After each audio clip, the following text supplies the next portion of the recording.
Hello, I'm back. I'm re-uploading this. I made the other video private already, so you're not going to see it. But apparently it didn't pick up my audio the first time and my commentary, so you just silent gameplay. As much as it's nice to just watch a game every now and then, I like to have the audio there to accompany it. So hope you guys enjoy. If you saw it before, I'm sorry. We are playing Krenko Mob Boss. I know I've made the audible switch to Mono Red. I've been playing Krenko a little bit. The nice thing about Mono Red is the game is over relatively quickly, one way or the other. Either I'm too far behind, or I just swarm the board too quickly for opponents to deal with. So my first hand, it was not keepable. I think it had a single red source and a lot of top-end stuff. This hand, it would be much better if this Nykthos was a mountain instead, because I have two 1-drops, a pretty good 2-drop, and a very good 3-drop against my opponent, who you'll see in a second. So this hand, but no mountains means this hand's going to go back as well. My opponent mulligans to 6. And this is as good a 5 as I'm going to get. Triple 1-drop, while the Bushwhacker is technically a 2-drop. I have a Scry to try to get me to those very important 3rd and 4th mountains. So this is definitely a keep. My plan is to lead on Goblin Slutter here, so this would be my casting order. I like having Sack Outlet in play as soon as possible. Arsonist will be a nice surprise if he goes out with any 1-drop, because I can play Sledder on turn 1, untap, and play Arsonist, pump the Sledder with the Arsonist, and use the Arsonist to shoot down anything with 1 toughness that he comes out with if he comes out of the gate. I'm not very worried about that with this opponent, but overall this is a pretty good hand. So I'm going to keep this, and my opponent, Igbaros, is playing Purphoros, God of the Forge. So another very good mono red commander, probably on par with Krenko, if not slightly behind. Purphoros is mono tokens typically, and can dish out a lot of damage very quickly. However, Krenko can go wider than Purphoros under normal circumstances. The issue is his tokens hit me for 2 when they come in, so there's a trade-off to go in between the two. They both come down turn 4. I think Krenko's slightly better because you have the tribal synergies, while Purphoros is just standard tokens. So that's why I ended up building Krenko, is because I think Krenko is probably one of the tier 1 mono red commanders, short of Zergo, Bellstriker, Armageddon style decks. So I like Krenko. I think he does what I need him to do, and it's nice to play a deck every now and then that's going to play quickly, and I know the game's going to go quick. I think my opponent keeps his 6. Let's see. Yep, he kept his 6. I'm going to keep this 5, definitely. I do not want to go to 4. I'm going to push Gauntlet of Power to the bottom. I know, surprising, but I really don't like giving Purphoros double mana, especially with his Anthem ability of 3 mana plus 1 until end of turn to his team.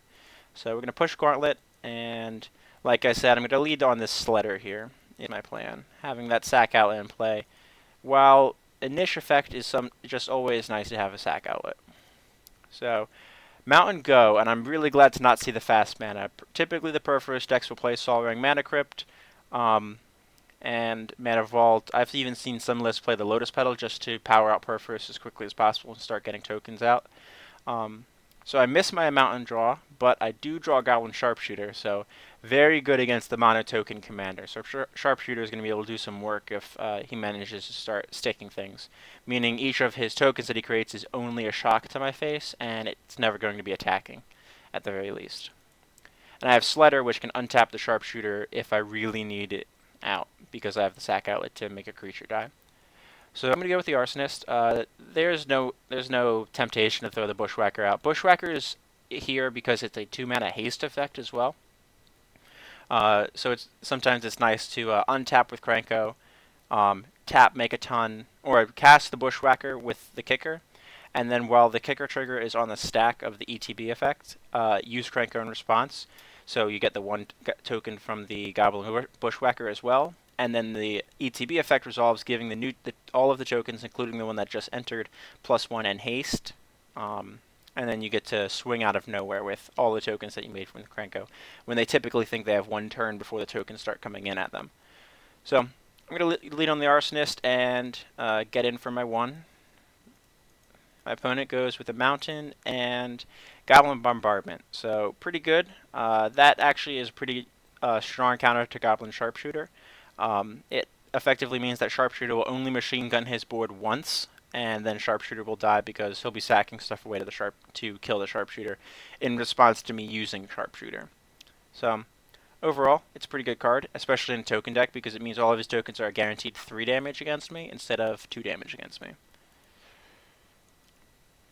I'm going to untap. Ooh, I draw the Mountain right in time, so definitely deploying the Sharpshooter here. I want to get that online before he starts getting tokens. And if I can get the Sharpshooter and he doesn't have something like Hordeling Outburst here, I'm going to be able to untap with Sharpshooter before tokens come in, and then it means that Sharpshooter will be able to machine gun the board in response to a Goblin Bombardment. But if Sharpshooter comes down and he untaps, plays the land, and plays something like Hordeling Outburst or Dragon Fodder, he can kill the Sharpshooter before I have the ability to use it. So I'm going to get it down now. And it's also being the most mana efficient. There's still no temptation to use the Bushwhacker yet. It's not enough damage for me. I'm going to get him for 2, drop him down to 37. And every point of damage matters here. You see that I have my stops set very infrequently. I have a block. Typically, when I play the game, and I put a stop on my begin combat, just as a reminder. Hey, make sure you're attacking with everything. But when I switch back to my mono blue decks, I stick it on my 2 mains, and that's about it. Alright, no token producer. That's fantastic. And I draw my 4th Mountain, so this is exactly the curve that I wanted to draw up. So, throw Krenko out into play, and go to combat, and my opponent, with his 3 mana, has, tap through, Chaos Warp on Krenko. So, I could sack Krenko to the Goblin Slider, get an extra point of damage here this turn, because Krenko's going away anyway.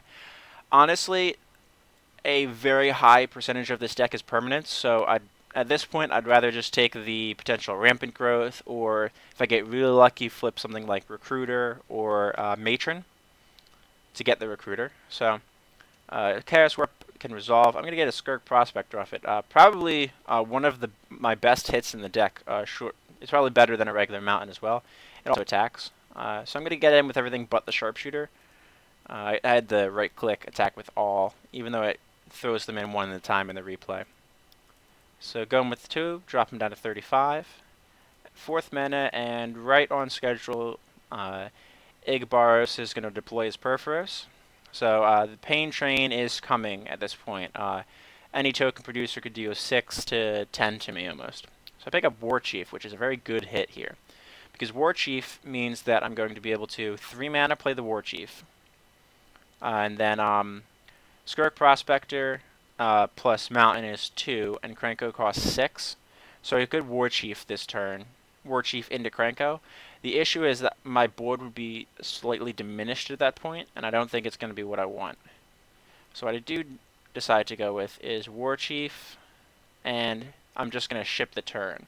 Because next turn, that means I have 4 mana, and I only have to sack a single Goblin, like my Arsonist, to deal 1 damage to face, plus 1 damage from Sharpshooter's untap effect, to drop Krenko into play with haste. And I'd rather put him into play next turn when I can tap him immediately, make a bunch of Goblins, and then Bushwhacker those said Goblins by sacking some of them away to the Prospector.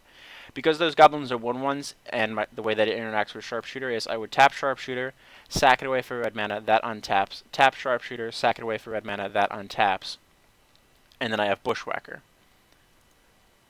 So there's still those Goblin tokens would still be 1 damage instead of 2 damage, but the amount of damage that comes into my opponent is pretty high at that point. I'm going to go with everything except for Sharpshooter again, get him down to the even 30, so I'm 1/4 of the way down to through his life total. And he's going to go with Goblin Assault, which is actually pretty good against Goblin Sharpshooter. All Goblin creatures attack each turn of Fable, not just his own. So he's going to get 1/1s on his upkeeps with haste that must attack, but it does force all of my Goblins into combat every turn if they are untapped.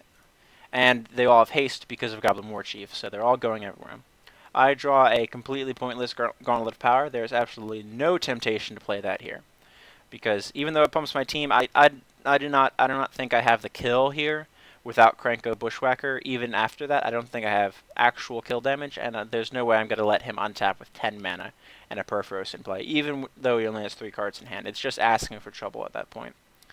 So I'm going to do what I was talking about. So sack Goblin Arsonist. So Arsonist is going to deal 1 damage to his face. Sharpshooter is going to deal 1 damage to his face, and Sharpshooter is going to untap. So he's going to drop down to 28 here. Jump through, 29. Yes, I'll use that. Sharpshooter untaps. And that is the 5 mana I need for Krenko. Alright, so now Krenko is going to tap for 5 goblins. Now, 5 goblins. I can use Sharpshooter again, so I'm going to make 1 mana, use Sharpshooter in response, and my opponent concedes to that. I don't think he was anywhere near close to dead here. So he would have taken 2 damage down to 26. Bushwhacker is 2, 3, 4, 5, 6, 7, 8, 9, 10, 11, 12, 13, 14, 15, 16, 17 damage off 26. So he would have been at 9. 9, 1, 2, 3, 4, 5, 6, 7, 8. So I could have put him to exactly 1 with Goblin Sharpshooter and have Goblin Sharpshooter tapped.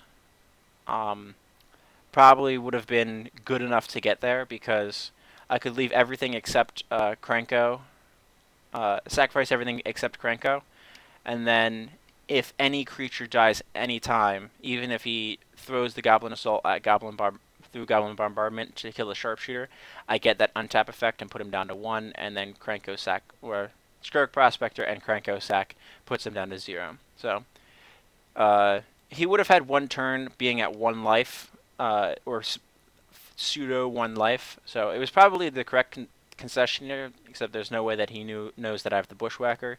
Based on board, I didn't have him anywhere close to dead, but there's not a lot that this deck gets back. He would need one of the few wrath effects in mono red, and those all typically tend to be damage effects. So I could dump all of the power that I could onto Krenko and Warchief, and through the Sledder to try to keep them alive through it and rebuild fairly quickly.